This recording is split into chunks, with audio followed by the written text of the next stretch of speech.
اللہ ہی تو ہے جس نے تم کو پیدا کیا، پھر اس نے تم کو رزق دیا، پھر وہ تمہیں موت دے گا، پھر زندہ کرے گا۔ بھلا تمہارے بنائے ہوئے شریکوں میں بھی کوئی ایسا ہے جو ان کاموں میں سے کچھ کر سکے؟ وہ پاک ہے اور اس کی شان ان کے شریکوں سے بلند ہے۔ اللہ ہی تو ہے جس نے تم کو پیدا کیا، پھر اس نے تم کو رزق دیا، پھر وہ تمہیں موت دے گا، پھر زندہ کرے گا۔ بھلا تمہارے بنائے ہوئے شریکوں میں بھی کوئی ایسا ہے جو ان کاموں میں سے کچھ کر سکے؟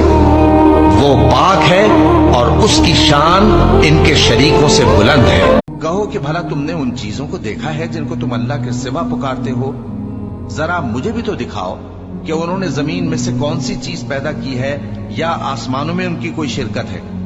اگر سچے ہو تو اس سے پہلے کی کوئی کتاب میرے پاس لاؤ، یا تمہارے پاس علم انبیاء میں سے کچھ ہو تو اسے پیش کرو۔ اور اس شخص سے بڑھ کر کون گمراہ ہو سکتا ہے جو ایسے کو پکارے جو قیامت تک اسے